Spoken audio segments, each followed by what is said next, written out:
folks, I'd like to spend a little bit of time talking about section 1.5, transformations of functions. Honestly, that's one of the more difficult sections that we have in Math 112.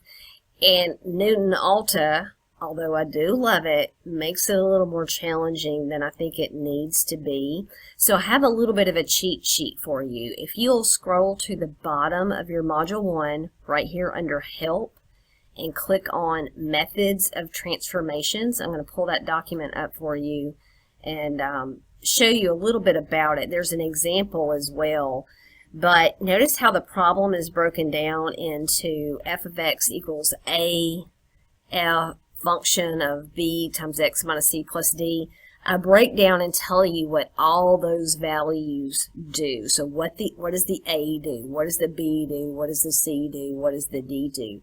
So it's confusing, but I tried to make it as simple as I could. And if you'll scroll down in there, you will see I talked to you about the order you should do this in, and then I give an example below. So the example, notice, it has everything. The toolkit function is the square root. It has a vertical stretch, a reflection in the x-axis because of the -3. Inside, it has a -1/2, which is a horizontal stretch. It has a shift in the x-axis left-right. Okay, so it has a horizontal shift. And it has a vertical shift, and I break all of that down for you and tell you how that would work with a problem. Now what I want to do is spend a few minutes, if my computer doesn't turn off on me, and I know you can look at this problem yourself, so I'm going to let you do that, but I'm going to spend a few minutes just pulling up some of the examples that show up in the homework that they give me. So let's take a minute to do that. Okay, here I am in section 1.5. This is the transformation section, and I have a problem that popped up. I'm going to scroll down so you can see it. So here's our question. It says, given the graph of y equals f of x, okay, shown as red. So our red dash curve is y equals f of x. It's the plane function. Think about it as like the toolkit function. But you don't have to even know what it is. It is an absolute value, but don't concern yourself with that. Drag the movable blue point to obtain the graph of y equals f of x plus 2 plus 3. Now here's what we have to know. We have to know that the plus 3 on the outside, that is a vertical shift. So what that does is anything outside your function value, outside the set of parentheses, happens to the y value. And you'll see that in that cheat sheet I just talked about. And that is what we call a d value. And if you have plus 3, that adds 3 to all of your y values. Okay, so anything you do to y, it's exactly what it says. So if it says plus 3, you add 3. If it said minus 3, you would subtract 3. On the other hand, anything that happens in the parentheses happens to the x value, and you do the opposite thing. This is confusing, I realize, but that's how it works. And so it's got a plus 2 in there, but what you're going to do to the x value is subtract 2 from any x value you have. So listen, let me pick a random point. So again, the red graph is my original function. At this point right here, that's the point 0, -1, right here on my blue graph. Now I'm supposed to take my point 0, 0, that's right here, and do two things to it. I'm supposed to add 3 to the y and subtract 2 from the x. So this point right here, if I add 3 to this y value, I'm going to move this point, but if I add 3 to this y value, it's going to move it up to 3, okay? I'm moving it up 3, not gracefully. And then I'm supposed to subtract 2 from it, and that moves it here. Okay? Now we could pick another point that's clear to see. Look, right over here. You see that point right there? That's on the red graph. I would say that point is 4, -1, wouldn't you? So what I'm supposed to do is I'm supposed to move that point up 3 because of the plus 3 on the outside. So that would be 1, 2, 3. And I'm supposed to move it left 2. So 1, 2. And there it is. That's on my graph. I'm just checking at this point, right? Listen, let's take another point that we can clearly see. Now that's going to be hard to move left too, but we're going to see this point right here is, what is that point? That's negative, let's count, this is negative 5, negative 6, negative 7, there, that negative 8, negative 2, okay?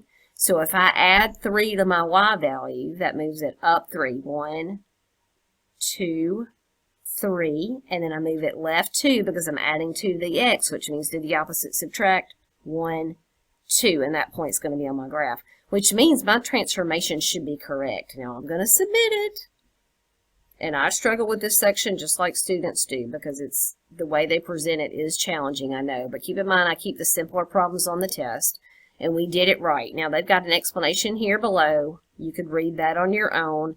Very similar to what I talked about. Let's continue and look at another problem. Now, what have they given us here? So we have a function f of x. They tell us that that is the dashed line. Happens to be green this time. And then our function that we're manipulating is negative. Y'all, that negative is a reflection. It's a reflection in the x-axis. It happens to y values. Anything outside the parentheses happens to y values.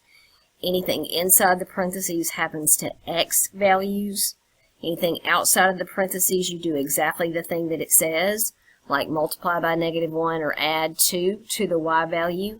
Anything inside the parentheses, you do the opposite of what it says. So if it says to add 3, you subtract 3, and that's to the x value. Like what Ms. Pickens likes to say is you can't trust your x. Okay, so anything that happens to the x value inside the parentheses, you can't trust it. You have to do the opposite. But you can trust your wife. Why? The y values. You can trust exactly what it says, which is multiply by negative 1 and add 2. Let's see if we can do that. Again, I make it easy sounding, maybe, but it's still confusing when you do it. So here we go. I've got this point right here. I'm looking at the dash point 0, 0. That's usually the easiest one to work with. Now, let's look at just the x values. So that x value of 0, I'm supposed to do the opposite of whatever's in the parentheses. That says I'm supposed to plus 3, so let's minus 3. So this point right here, we can move it down to match. I'm supposed to minus 3. There it is. Okay, I minus 3 to it. But I've got to do something to the y value. And the y value, I'm supposed to do 2 things. I'm supposed to multiply by negative 1. In your little cheat sheet says you have to multiply first before you add or subtract. So if I multiply 0 by negative 1, it's still 0. Okay, because that's my y value. And then I'm supposed to add 2 to it. So when I add 2 to it, it moves it up right. Oops, I'm moving the graph and not my point. Here we go. There we go. So now the point 0, 0 is now living at negative 3, 2. Now, is that right? Yes, because we did the opposite to the x value, and we did the same. We added to the y value, and we multiplied it by negative 1, and that's fine. Now, let's do the second point, okay?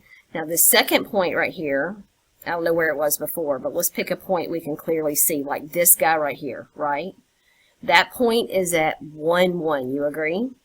All right, so let's do the x value work first.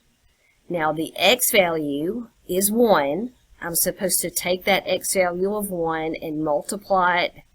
No, I'm supposed to subtract 3. That's the only thing I'm doing to x is the opposite of whatever's happening inside the parentheses, so I'm supposed to subtract 3.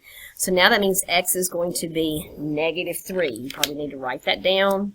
I'm not doing the work on paper where you can see it. I apologize, but I'm supposed to subtract 3 from x. That makes it negative 3. Now, what am I supposed to do to the y value? The y value is also originally 1. Remember, we're working with the point 1, 1. The y value, I'm supposed to multiply it by negative 1 because of the negative out front. Then I'm supposed to add 2 to it. Okay? So whatever you do to y, remember, you trust your wife. So you do exactly what it says, which is multiply first by negative 1 and then add 2. So if I take 1, which is my original y value, multiply by negative 1, that makes it negative 1. And then I add 2 to it, that makes it positive 1. Okay? So that point that was originally at 1, 1 is now going to be negative 3, 1. So I move that point to negative 3, 1. That can't be right. It took me a minute. I had to find my error. It's You guys have been struggling with my video technology. It's letting me make about 5-minute videos and then it shuts down. But I had an error that I had to fix on this problem. If you'll recall, our original function had the point -1, 1 right here. I mean, sorry, +1, 1. I'm going to confuse you anymore. Write that down on paper. 1, 1, right? Now, what are we doing to 1, 1? My x value, I'm subtracting 3, because this means I do the opposite to x. So if I subtract 3 from 1, that gives me -2. So my new x value is -2. My y value right here was 1. Now I'm supposed to do two things to it. I'm supposed to first multiply it by -1. So that makes it 1 times -1 is -1. Then I'm supposed to add 2 to it. That makes it +1. So I took my curve that I was moving around at the end of the last video that I'm going to combine with this one, and I moved it to x is -2, y is 1. I pushed submit, and I got it right. So let me see if I can sneak in another one before this video shuts down on me. Okay, folks, here's my next question. Again, the dashed line is my original function. Think about that as your toolkit function, which happens to be an x squared, but we don't care, right? My transformation is f of x minus 3 minus 5. Now, what are we doing here? Okay, we're taking our function, and to the x value, you do the opposite, which means that -3 that we're subtracting from x, we do the opposite and add 3 to all of our x values. On the outside of the parentheses, or outside the function, you do this to the y value, and you do exactly what it says. So to all of my y values, I'm going to only subtract 5. I'm not multiplying anything out front. So let's write down a point. You see that 0, 0, right here in the middle, right here, is on your graph. Let's play with that point first. So 0, 0, I'm supposed to add 3 to the x. So if I add 3 to the x equals 0, that gives me 3. And I'm supposed to, because of this -5 on the outside, I'm supposed to subtract 5, because whatever you do to y is exactly what it says. I'm supposed to subtract 5 from the y. Well, if I subtract 5 from the y value of 0, I get -5. So one of my points is 3, -5. So I'm going to move that over to 3 and then -5. There it is. Okay, now I'm not finished. I need to find another point on this graph. So how about this point right here? That's the point 2, 1. I think I'm dyslexic today. I apologize. 2, 1 is my point right there. Now, again, my x value, I'm supposed to do the opposite of whatever's happened in an x, so I'm going to add 3 to it. So if I add 3 to my x value of 2, that's going to make that 5. Remember, my y value right there is 1. And again, you write that point down, 2, 1, so you don't get confused. And to my y value, I'm supposed to do what it says on the outside. Well, the outside of my function, nothing happens here, but I'm subtracting 5. So if I take 1 and subtract 5 from it, that gives me -4. So I'm going to plot the point 5, -4, okay? And so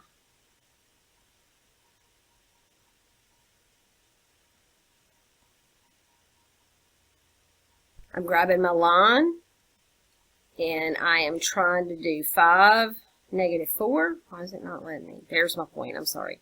5, -4. My bad, I see what my problem is. I'm always supposed to move one point. We moved it. Notice 5, -4 is on the graph. I tried to force it like the last one, like I'm moving 2 points, but I was only moving 1. And then you check yourself, is 5, -4 on the graph? And it is. So let's push submit, see if we got it right. And there's our green, and that's what we need. All right, continuing with our 1.5 questions. I'm going to do this very quickly because I have 5 minutes of video available, and that's it. And I have to keep restarting, and it's frustrating. So notice this says draw 1/3 of f of x. The 1/3 is on the outside of the function. Therefore, I multiply each of my y values by 1/3. If it were inside, I would divide each of my x values by 1/3. Notice I said divide, because you do the opposite to x values, you do the same to y values. On the outside, multiply all my y's by 1/3. Now notice the original, it says, is in blue. The red one is the one we multiply by 1/3. So if I take this y value right here, multiply by 1/3, it stays 0. Okay? And again, which one am I doing? The blue is when I'm The blue is the original. Okay, the red's the one I'm moving around. So this point right here, this y value is 3. If I multiply 3 by 1/3, I get 1. Okay, so this point I'm going to move down here to 1. This point right here, the y value is 3. I multiply 3 by 1/3, I get 1. So this second point I'm going to move to 1. This y value is 6. 6 times 1/3 is 2. So that's going to be, keep the same x. Y is 2. This y value right here is 0. 0 times 1/3 is still 0. So this guy moves to 0. Notice the x values didn't change. Why not? Because we didn't do anything to x. There's only a little lonely x in there. It stays the same. So let's check this one and find another problem. Yay, it's correct.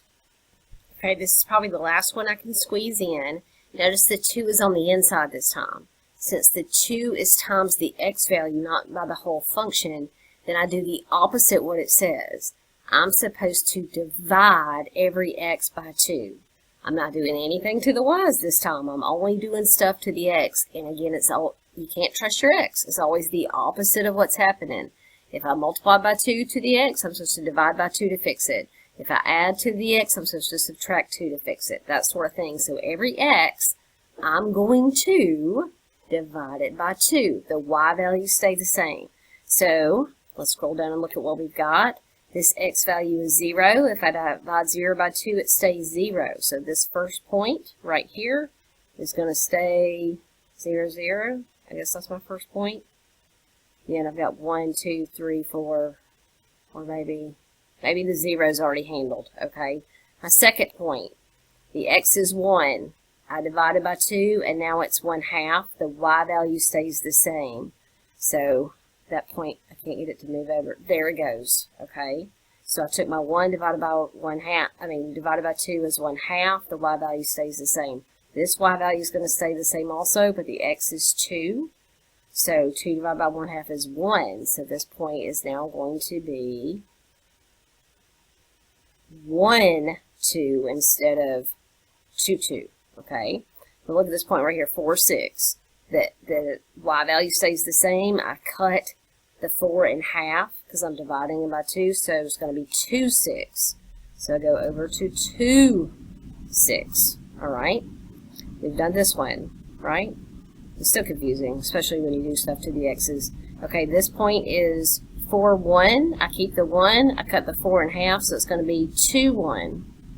Oh, I messed up. So that's 3. I'm sorry, that was 3, 5. Did I not do that one? I did 1/2, 2. It's right there. It's the next point I messed up. This is 3, 5. I cut the 3 in half, and that's 1/2, 5. I don't know where the 6 came from. I apologize. 1/2, 5. There it is. You're probably doing better than me with this. This point right here, again, is 3, 5. I'm cutting my x values in half, so that's 1/2, 5. This point right here is 4, 1. I cut my x value in half, so now it's going to be 2, 1. There it is. And then this last point is 5, 0. I'll cut my x value in half, so it's 2.5, 0. And there's 2.5, 0. Now, I declare this one correct, but wow, it was a struggle. Remember, I'm only doing stuff to x, not to y, and you can't trust your x, so you do the opposite. Notice we got it right, and I think I'm out of time, so I'm shutting this down. Okay, I hope that